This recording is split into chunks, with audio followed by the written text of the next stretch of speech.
and then followed by the.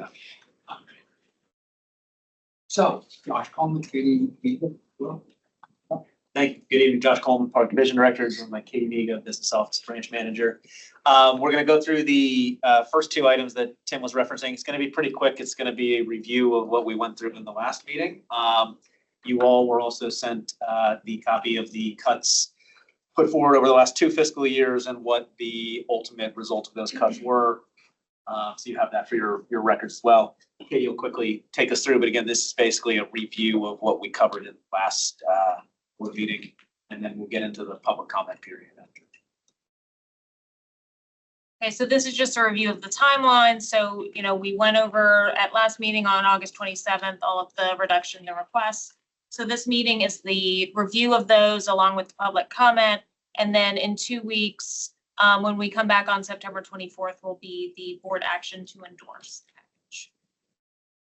All right, so we'll go through the budget reductions. This is the same as we reviewed last meeting. So again, the initial FY27 budget forecast presents a challenging picture. So as revenue is constrained and expenses are increasing, the Department of Management and Budget has asked all agencies to put forward 5% in reductions, where they have advised that most likely all of that will be taken.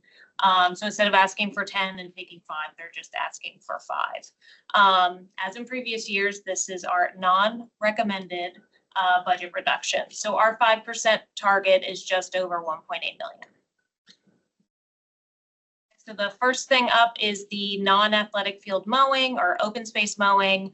So the budget amount is 617,000. So we are recommending or not recommending to reduce by 130,000. So this will just impact some of those areas that are mowed twice a week to be mowed once a week, or some areas converted to no mow, etc. Right, next one, athletic field mowing. So this is a recommendation on the for the total budget to be reduced, but really replaced by those athletic field fees. So we would be reducing that amount, but replacing it with fees. Have we heard anything more from the county since the last time you presented this about what they're thinking or the fee might look like? Not yet. Next one is the parking fees at select parks. So this is for 200,000. So we would introduce parking fees weekends and holidays at Burke Lake and Riverbend for this next season. So that would be phase 1. The difference now, we do collect at Burke Lake already, but that's only out of county. So this would add in county also at Burke Lake, and then in county and out of county at Riverbend. so that would, just a clarification, that would be from the beginning of April through the end of October. Is that the way I read that? Yes. Until the end of September. Yep. And then this is the remaining foundation reduction. So we put forward 300,000 last year, but they only took 150. So this is the other half, the 150,000. And then the position reduction amount is 550,000. And our increased WPFO to bond at 338,000.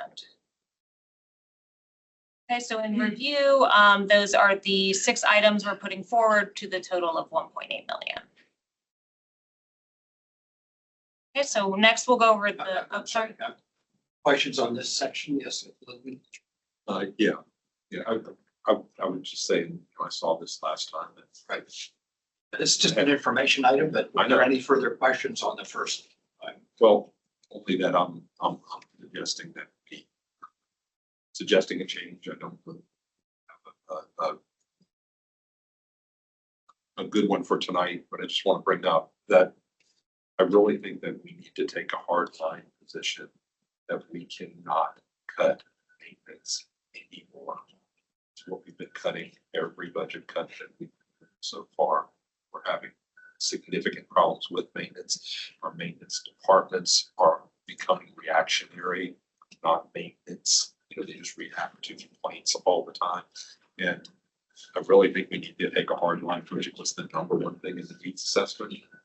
No more maintenance cuts. We can't cut maintenance cuts if you're going to start cutting services. We can't cut maintenance anymore. Just a thought position. What do you group it in maintenance? First 2? Yeah. And if there was anything else with maintenance, my position would be the same. Sure. We need to take the position as a park board, we can't cut maintenance. Better have a discussion of where we're gonna come up with half. So- a so- million dollars. I know. So you would cut additional positions. Or something. We don't even have that discussion right now. Or something. I'm just saying, we have there. I have a big problem with cutting it. And we are gonna hear public input tonight, and I'm sure we'll hear other. Okay, if there are no further questions, information item number 2. Okay. All right, so next we'll run through the budget request. So again, the zero waste personnel piece. So we are getting in carryover the final for the capital amount to finish the zero waste implementation. So this is just the personnel side. And next is OBI. The only update here is that we did work through and finalize the request value. So this is slightly different than what was in the item. So this will be the final amount at 1.3 million. Yeah, I just want to emphasize this went up from what was in the package. I think the last meeting we talked about, we've been working through how to advocate for as much money for these locations as we could. So this is an increase, I think, of about $100,000 over what we presented at the last meeting and what you have in the package. So this will be the number we'll submit. It was an estimate prior to that. So. And the first request with respect to the recycling and waste management is to meet an existing Fairfax County ordinance. Correct. With which we have to comply. Yes. Okay. Again, go ahead, please. So and the final thing is the contract rate increase. We're still working through what we should be asking for and finalizing those numbers because we did not ask last year. So we want to make sure that we request and that we request for the 2 full years amount. So we're finalizing that number. Will we have that number when we vote on a final Correct. package? Yeah, so Yes. budget requests are due on a later timeline to the county. So and again, in that EBD, just like last time, we had the estimate for the OBI funding and the TBD for the contract, or so we can really scrub through every single possible contract that we can look at and how we can make sure we're submitting for everything that we can. So we want to make sure that's the number that is backed up by what we are getting, but also that we're looking at every single corner where we experienced a contract rate increase over 2 years. So finish on this chart and then questions. It's actually, it's just related to this chart. Oh, okay. Could you just explain what OBI funding is? Just give me the rest of the, Operating budget increase. thank you. That's really the last slide. That's Again, this is information. As I'm getting hit. So no consensus at this point. And Andy, I think we're now moving to the public comment. Good evening. Mr. Chairman, I'm Andy Grable, Public Information Officer for the Park Authority. We have 8 speakers who have signed up to speak this evening and on budget matters, and we will proceed in the order in which they have signed up. But first, a few housekeeping measures. If there are members of the public present who would like to speak but have not signed up yet, please do so with my colleague Brittany here. We have a sign-up sheet, and this evening's public input session is time limited and will need to conclude prior to the full board meeting scheduled to begin at 7:30. With that in mind, we kindly ask that speakers please adhere to your time allotment, 3 minutes if you're speaking on your own behalf and 5 minutes if you are speaking as an official representative of a community organization, and I will be keeping time. Our speakers are all here in person this evening. And first up are Kevin Holland and Mike McDonald. So if you're present, please come sit in these 2 seats here. Thank you. And if I might just supplement that a bit, Candy, it's the practice of us not to comment. Thank you for your remarks. Your remarks will become part of the public record. They will be consolidated and reviewed by the entire board and by park staff. So we do appreciate it. Thank you. Thank you very much. And let's get this started. Thank you for the opportunity to speak on the proposed budgets.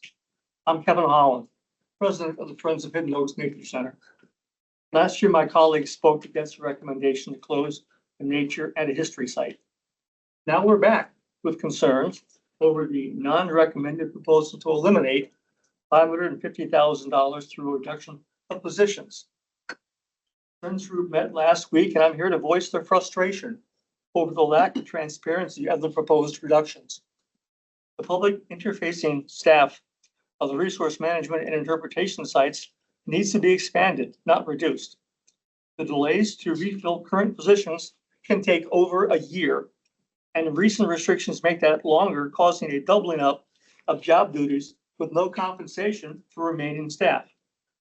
Both the visitor experience and staff repercussions will result in the agency failing to meet its mission and vision and honor its stated values. Each site posts the agency mission for the public and staff.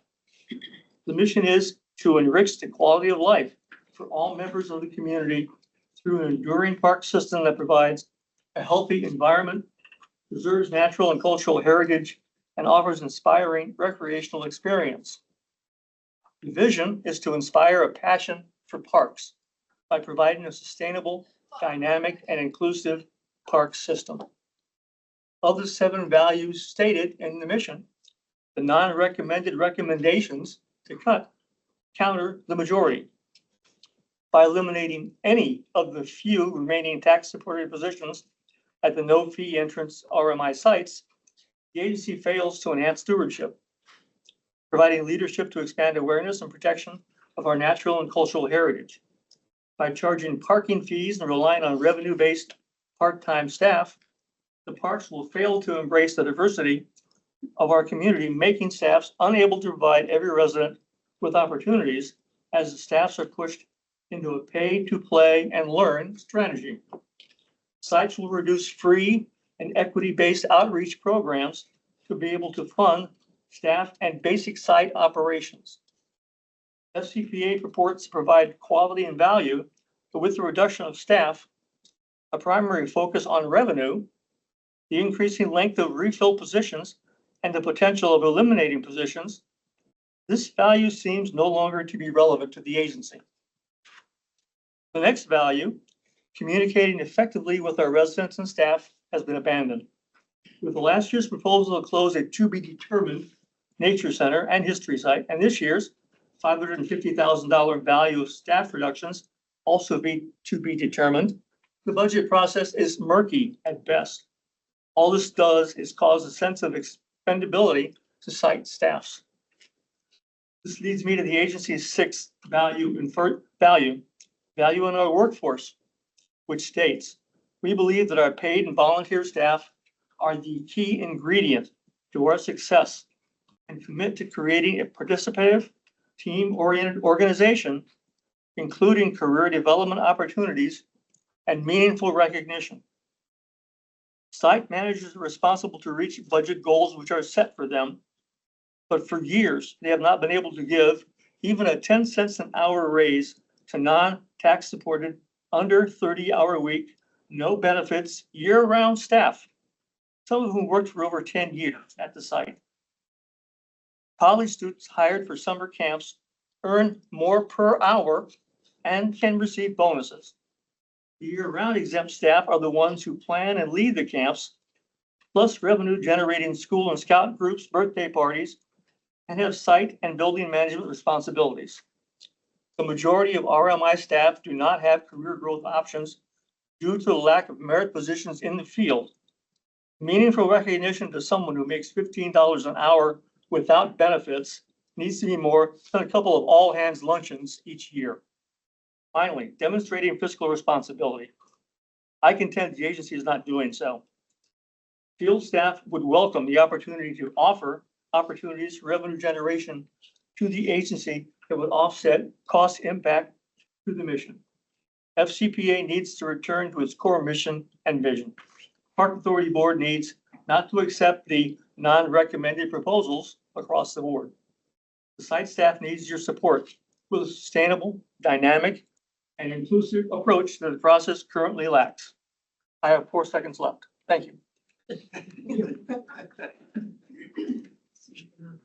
Thank you, Mr. Holland. The next speaker is Mike McDonald for 3 minutes. And I'd also like to invite our speakers to follow Cindy Gersony and Philip Latassa to please come to these seats. And sir, if you would you mind coming to the center? And then our speakers on deck will sit right here. Thank you.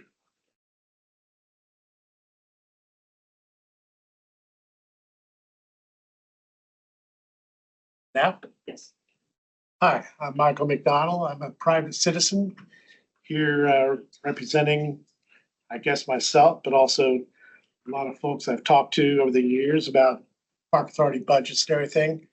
I do sense sympathy within Park Authority staff and the Park Authority board. And I feel like if the Park Authority's backs are to the wall to force budget cuts, equaling 5%, including over $500,000 in salaries and positions.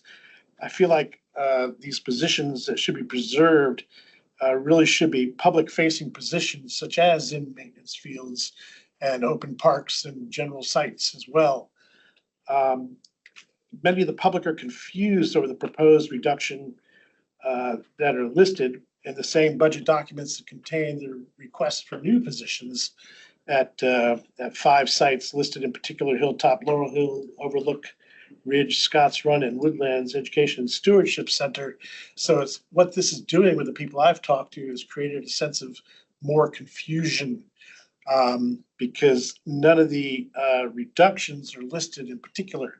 I like to think of that as because the Park Authority is reluctant to set up any reductions yet, because I would like to hope that we don't get to that stage. I also further caution about putting so much into the revenue fund and so much stock into the revenue fund, because some years you're all going to have to cut your revenue fund based on whatever input is happening in the local community. And you're going to regret that. I've been around long enough that for a few years, the county executive's office had to take over the Park Authority and control its budgets from the county exec level because it was going bankrupt in we called it the Fund 940 back then. But essentially the revenue fund wasn't able to earn what it needed to earn to make zero. I spoke before the board last year and against a 10% reduction and to ask the Park Authority board to join us in petitioning their own board supervisors to, and the county executive to stop demanding general budget reductions for the Park Authority and for the libraries and for family services, and social services. Rather, the county should focus on increasingly buttressing the Park Authority as parks and libraries create the best and highest number of quality contacts between the public and their government. Again, if the Park Authority's backs are against the wall and forced to cut over $1 million, they should focus on preserving public-facing positions when they can. Since these reductions are labeled as non-recommended, the Park Authority Board should take that to heart and reject them. Join me in telling the county executive and the Board of Supervisors to look elsewhere for their deep cuts. You can do this. Thank you. Our next speaker will be Cindy Gersony for 5 minutes on behalf of Friends of Riverbend Park. And I would like to invite Philip, if he's here. And then also, if you could please come forward, Avril Garland, who will speak. Cindy, please proceed. As the president of the Friends of Riverbend Park, or FORB as we call it, I will focus on the proposal to charge parking fees on weekends and holidays to 2 parks, Riverbend and Burke Lake, and of course, particularly Riverbend. We are against this proposal for reasons of safety and traffic, budgetary issues, and fairness. First, what this proposal would almost certainly mean in practice is much longer traffic backups on Jeffrey Road, as each car is stopped at the park entrances to both check driver's licenses for residency status and to collect the fees. Jeffrey Road is narrow and there's no safe way to pass or to turn around. The chances of an accident and spillover parking in the adjacent neighborhoods would also increase. There is already congestion at the main Riverbend Park entrance when the parking lots fill up on a particularly nice weekend day, but this proposal would increase the traffic issues before the parking lots fill due to having to stop every single car. Second, FCPA estimates that this fee would garner $200,000 per year. Information was not provided how this figure was arrived at. But what the amount collected is projected to fund is, first, this plan's implementation itself. Hourly wage staff would be hired as gate attendants Riverbend Park has 2 park entrances. But perhaps the nature center entrance, where there is no infrastructure, i.e. a gatehouse, would not have an intended saving that cost, but thereby leaving 30 parking spaces free. In addition to these costs of the gate attendants, these funds are designed to pay for the site managers. Even if FCPA's estimate is correct, much more than half of this would be collected at Burke Lake, which is a much larger park than Riverbend. Burke Lake gets about 4 times the annual visits of Riverbend, which means Riverbend's share of this putative $200,000 would be $50,000. Would that actually cover the salaries of both the gate attendants and the site manager? Next, this proposal is not actually a budget reduction proposal. It's a revenue raising proposal designed to use user fees to pay for park staff operating expenses. What if $50,000 is not enough or the revenue projections fall short? Does that mean the park authority won't pay the full salary of the park manager? Or instead, would the fees be raised? After all, why not $10 per car or $5 per passenger, or perhaps be extended to more days per week? At what point will an entrance fee discourage lower income county residents who come to Riverbend to fish and to picnic be discouraged? Already the amount charged for a special event like the Bluebell Festival is $60 for a family of 4, and that's prohibitive to many. Perhaps some funds could be raised instead by extending the kayak and canoe rentals to more days per week and for the fall months. This year, the boat rentals couldn't even open until late June due to the rain and closed on September 1st. If such an expansion costs money, maybe that's something Forbes could help fund and pay for.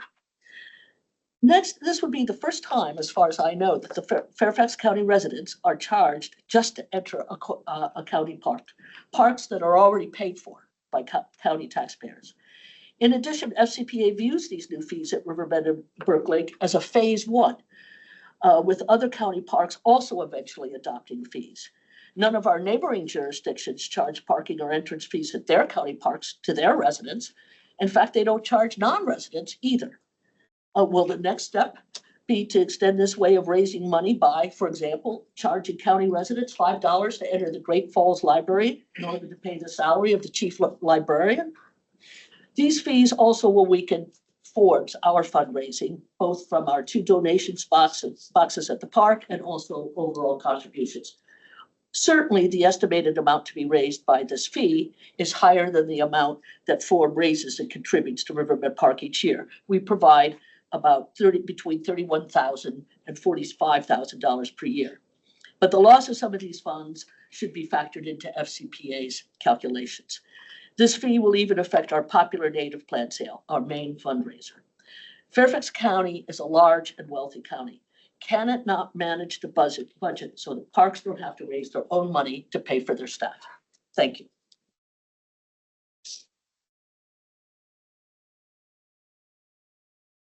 Next, Avril, I'd like to invite you to come Okay, Avril Garland will be speaking for 3 minutes. Okay, thank you. My name is Avril Garland. I am a volunteer invasive site area manager and leader. That's an I'm a site leader. And I've heard the cuts to the budget. They were going to leave the programs but cut the staff. And I'm urging you, do not please cut the staff of the IMA program office. That's invasive management area. These are crucial. We're talking about maintaining existing trails. Well, that's perfect, but this isn't just about filling potholes or removing fallen trees. It's about maintaining the trees themselves. And in our parks and public Fairfax County land, they're literally parts of it are just blanketed with porcelain berry or winter creeper. They're just pulling down the trees. In one area, the Aquatine Gorge, you couldn't even put a trail through it because the whole thing is infested with Asian wisteria. So who does this? On the one hand, there's a huge demand for this kind of work.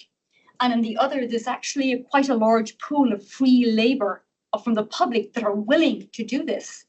And it's the invasive management staff office that train the site leaders, because otherwise locals just take it upon themselves. They start cutting beautiful native grapevines, and they're cutting Virginia creeper. They just cut any vine that's on a tree. So each park needs to have its own IMA site. At the moment, there's only around 65 IMA sites in the whole county.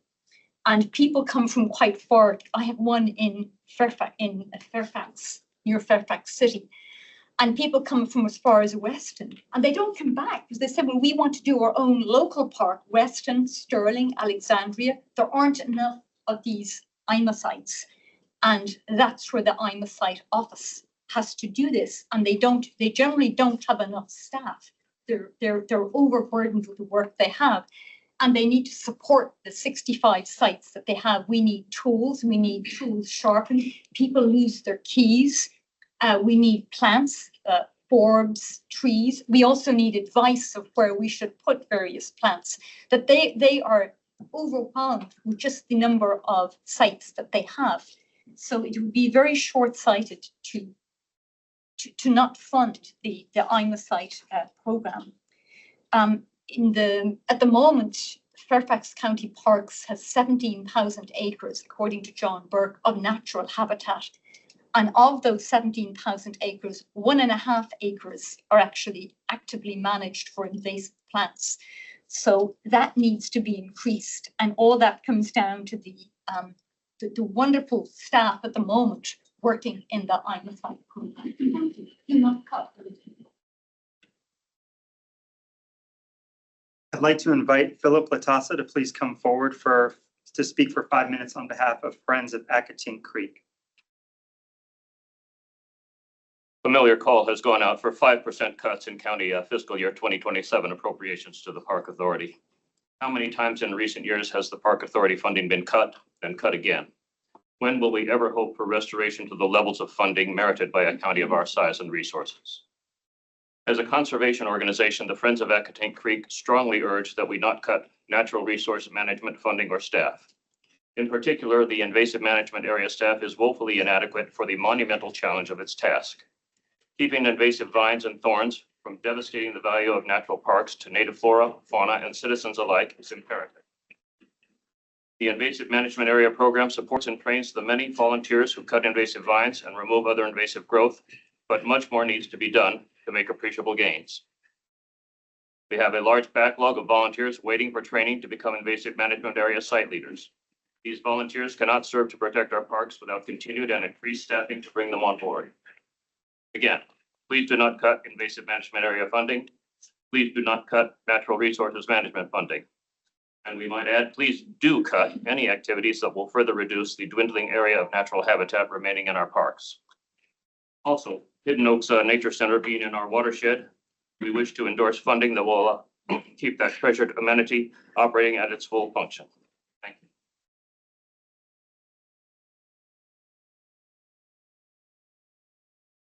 I just want to put out another call for anyone who'd like to speak and hasn't signed up. Just a reminder that we have our sign-up sheet here near the door. Next, we have a video that we're going to show of recorded testimony that was submitted by Lydia Lawrence, representing Fairfax County Parks Coalition.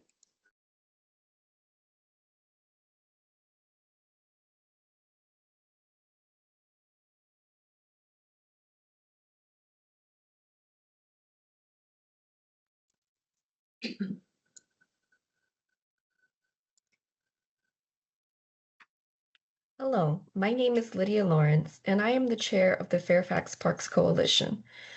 The Fairfax Parks Coalition formed in 2021 to advocate for a more equitable funding model that supports FCPA's 420 parks and almost 24,000 acres of natural resources. Equally important, we believe that all Fairfax County residents, regardless of income status, should have equal access to quality parks. Despite progress and improved funding since 2021, our coalition believes that FCPA still has no excess to cut in its budget.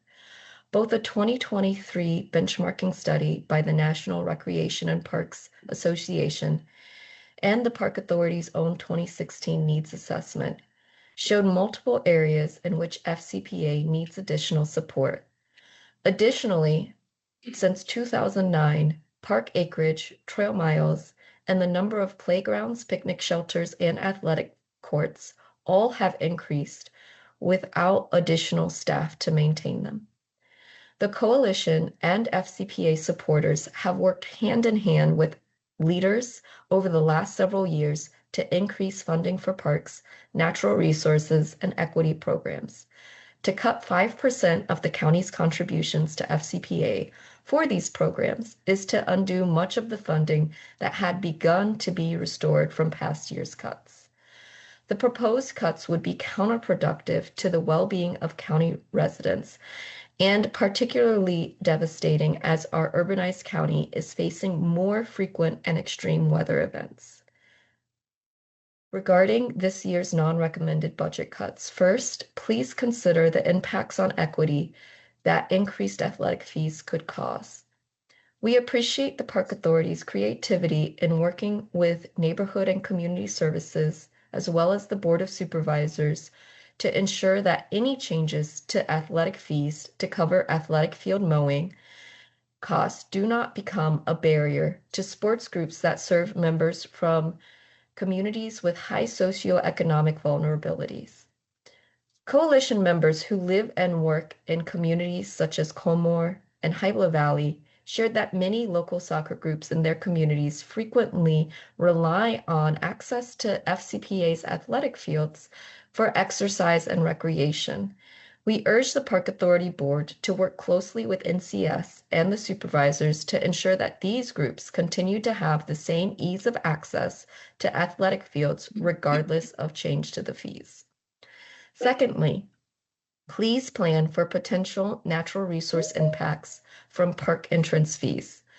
The coalition has observed that when a park has an entrance fee, there are sometimes a number of park users who will park outside the park and hike in, creating undesignated trails.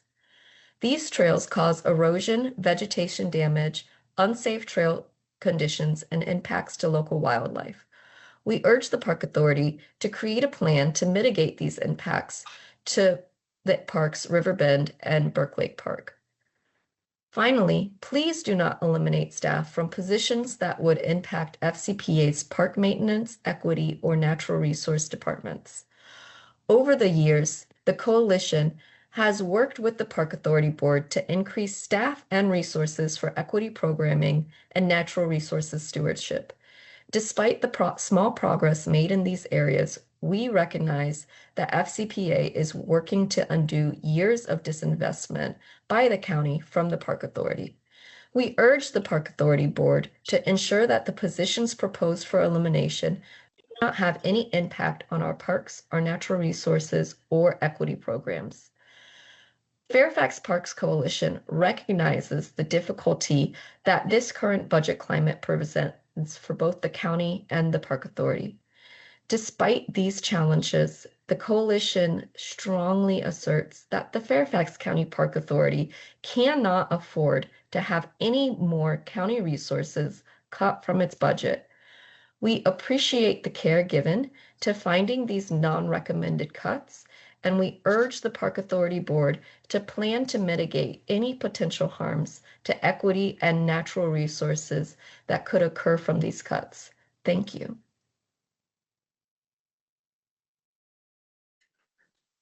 And now I'd like to invite our next two speakers forward. Toddy Carnes will speak for 5 minutes on behalf of the Fair Parks Initiative, followed by Catherine Shimura on behalf of Eaton Park Homeowners Association. Catherine, if you're here and you would come sit up front, I'd appreciate it. Thank you. Mr. Chairman, members of the board, Ms. Cole, park staff. I'm here tonight representing the Friends of Colvin Run Mill, Green Spring Garden, Historic Huntley, and Riverbend. And thank you for this opportunity to provide input on the Park Authority staff's recently released FY 2027 non-recommended budget reductions and budget requests. These oral comments that I'm making tonight represent an initial response, which will be followed by a written submission in the coming days. That submission will be more detailed and supported, we believe, by additional Friends groups. Tonight, we will state our principal positions and overriding goals. Our most important objective is increased staffing at the site level. We are unable to comment with specificity on the positions being offered for reduction because they have not been publicly identified. Even if the particular positions were expendable based upon their nature, which we cannot assess, they should be retained by the Park Authority, repurposed, and placed at site level, if not already there. We continue to find that site activities by our members and others of the public are precluded by lack of sufficient site level personnel to offer project implementation, coordination, and oversight. More site level staff are needed. We interpret the proposed parking fees at Burke Lake and Riverbend Parks as a proposed reduction of site personnel fund expenses. Notably, the imposition of parking fees in and of itself is not a cost reduction. Park staff has said that the proposed fees are intended to cover site manager and gate attendant salaries and benefits. We assume therefrom that this non-recommended reduction is a shift of these expenses from general funds to revenue funds. This touches upon our second most important goal, which is reducing our park's reliance on the revenue fund. Such reliance leads to an emphasis on making money at the expense of resource stewardship and public service. Accordingly, we do not support the proposed imposition of parking fees, given the increased reliance upon the revenue fund that it represents. Finally, we seek to have all officials involved acknowledge a simple truth. For many years, the Park Authority has taken and continues to take on new responsibilities without commensurate funding increases to maintain them. This course is not only inconsistent with having, maintaining, and growing the parks our communities need and want, it is unsustainable. Thus, it is time to exempt our park sites from any further cuts and return to the work of incrementally increasing our park's general funds budget to offset years of chronic underfunding. To this end, we concur with characterizing all proposed reductions as non-recommended. Additionally, and finally, we support FCPA staff's request for budget increases covering implementation of the zero waste and trash removal and recycling program across all parks, and for operational budget impact increases. Thank you. I'd like to invite Catherine Shimura to speak for 5 minutes on behalf of Eaton Park Homeowners Association. Thank you for having me. I didn't know I was coming until about 2 hours ago. So everyone's got everything written down. I have notes. But I'm coming on behalf of our neighborhood where everyone is opposed to the increase or a potential entrance fee to Riverbend Park. And when I learned about this over the weekend, I sent an email out to all the neighbors and just informing them of what was happening and to please get back to me with their thoughts. And every single neighbor responded. And even those neighbors that don't respond to the holiday party, they responded. And every single one of them is opposed. It's not about the money for our neighborhood. That's not the concern. It's the safety of it. So there's two major safety concerns. One of them, if you're not familiar with Jeffrey Road, it's the only way to get to Riverbend Park unless you're coming by boat or you're hiking. There's one way in and one way out for our little part of the world. There's about 110 homes that are back off Jeffrey Road. There's only 2 neighborhoods. Ours is the larger of the 2. Our neighborhood is located the entrance to the neighborhood is located about 5 car lengths from the entrance to the park. So the 2 issues we've got is with regard to the safety is people go to the park when it gets busy on a nice, weekend day or sometimes during the week. The cars back up already getting into the park.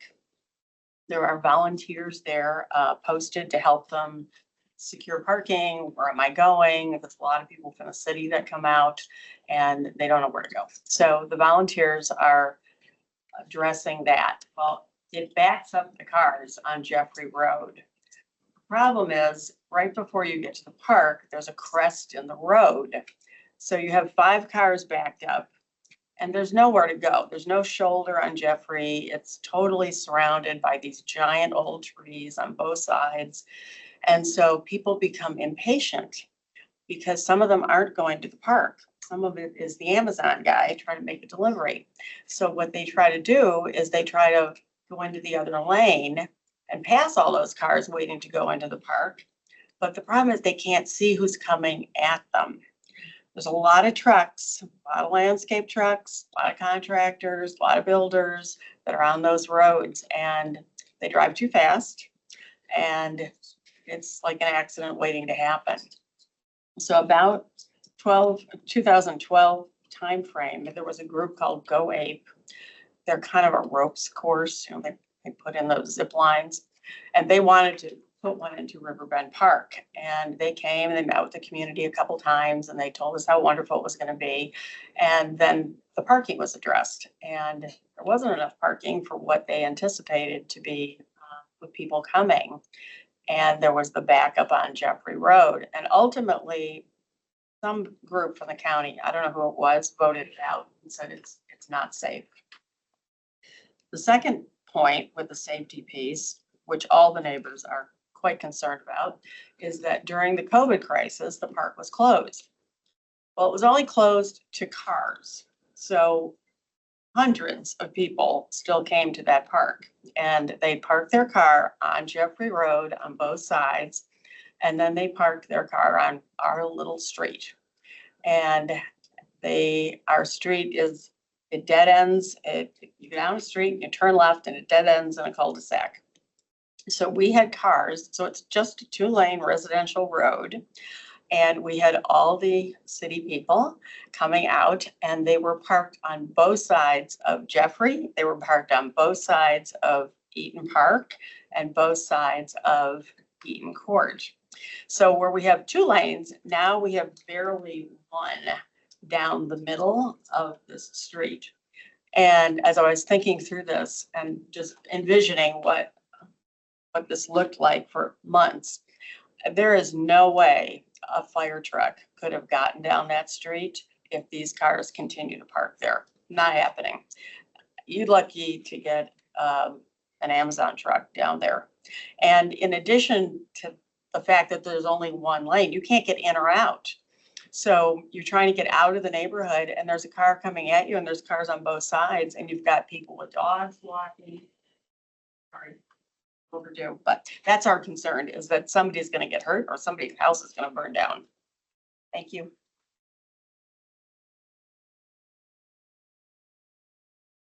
At this time, I'd like to invite the community online. If they have any comments that they'd like to submit, to do so at parkmail@fairfaxcounty.gov. And Mr. Chairman, that concludes our public input session this evening. Thank you, Randy. And that concludes the items before the budget committee. So unless there are any further comments, meeting is adjourned.